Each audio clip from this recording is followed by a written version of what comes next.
энэ асуудлыг шийдэх бол энэ дээр бас маш их тавьсан зүйл байна. Энэ бол их юм. Зайлшгүй шаардлагатай. Тааш материалын энэ тоолол ачаа жишээ нь тавьсан хэдэн төгсөөр болсон. Зүүн дөрөв зооны үзэж байгаамаа. За авцааны хөгжлөд хойлох юм бол энэ нэлээд олон жилээр санаа авчихсан. Үүнийг заавч хөдөлгөх ажил хийгдэн. Нэг юм бол нийтийн тээврийн яг цагаараа явах ийм отор болцоос үүсгэх томцоо тээврийн хэсэгтэй. 508 тээврийн хэсэгтэй. Энэ дотроос нийтийн хэсгийг шин хэсгийг Улаанбаатар ерөнхий менежер бөгөөд зэрэгшээ ажилладаг байна.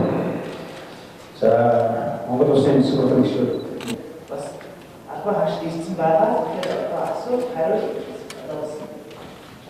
асууж байна.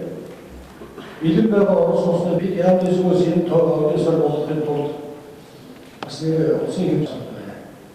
Зөвхөн сандрын орнууд нийс бишээ энэ босоод улсуудын туршлагыг бодлого энэ шуулгын дэсчээс би сандрын хийж байсан. Хоёроо орлого илэн байгаа орос манай ахлын шалгал юу гэсэн. Бид юм ярьчих тийм. Садар маань үлдээ та хэд маань сонирхсан юмнуудаас бүгд ийм боломж бас гардаггүй шүү дээ. Ер нь цааш та Улаанбаатар хотынхаа өдөр одоо энэ харамсалтай зүйл байна.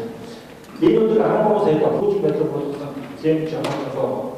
Энийг шийдэх нь хэлэх шийдэж байна. Өөр нэг концессийг тань зөвөр ойлгоод энийг ардсан нь нураанаа хаашаа дээр үнэтэй босгочихжээ. Ардсан нь бидний маань нийслэлийн өмчтэй нийслэлийн давталтай